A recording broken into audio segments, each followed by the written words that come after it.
Hello and welcome to Seco Fence. Today we're going to be replacing the 6-foot fence with an 8-foot fence. Right now we're going to go through our demolition process of cutting each panel from the post and hauling it to its designated area.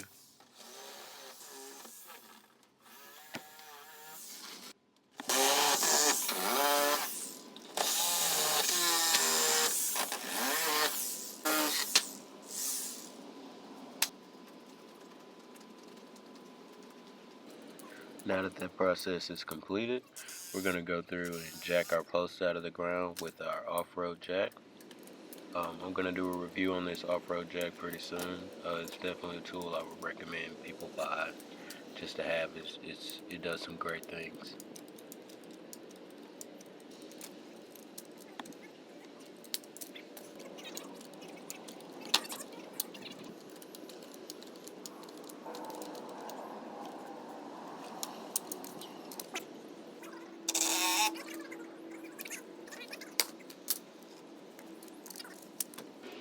Alright, fast forward to the next day and we've got our posts in the ground. We've set these posts at 3 feet. Now we're going to go through and put our PGT brackets on. These brackets are going to hold our 2x4s, and our 2x4s will hold our pickets, of course. We're going to go through and put our PGTs at the correct height. Alright, now it's time to put our 2x4s on our PGTs. We're connecting the 2x4 to the PGT with a 1/4 and 1 1/2 inch lag screw. I recommend using these lag screws.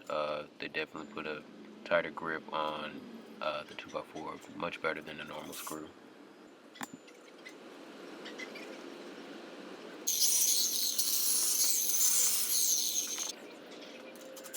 Okay, now we're going to go through and adjust our 2x4s. We want our 2x4s to be running parallel with the ground. So if your ground is at a slope, you're going to want to run your 2x4s at a slope.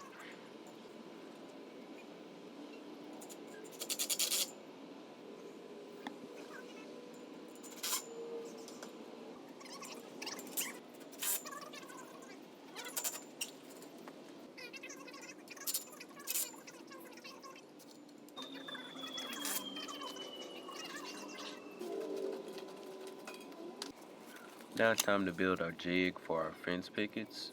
This jig is going to keep our pickets aligned and keep everything symmetrical and all the same height at the top. I'm not going to go into detail about how I build this jig. Few people know how to build them. Some people use a different method. You can kind of watch and see for yourself. I might do a review on this in the future. If you want me to do one, comment below.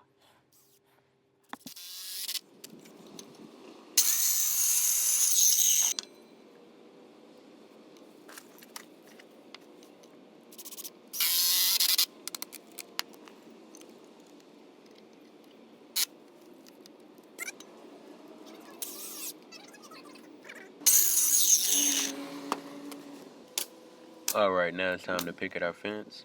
I definitely recommend using a nail gun for this process and not trying to hand do it with a hammer and nails. The correct nail gun to use for this process is a siding nailer. Nail size 1 1/4 to 1 1/2 inch.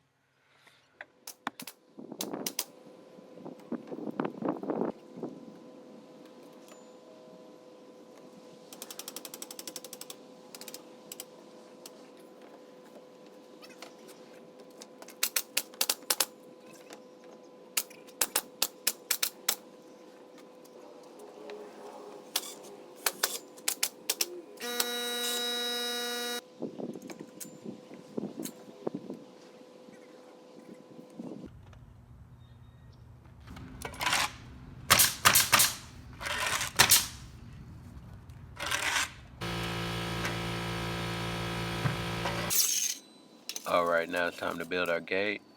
We're going to go through and cut each 2x4. We've left a space in between to kind of give our gate a shape and decide what size and how wide it's going to be. This also allows for space for the gate to swing, and it allows space for your latch and lock.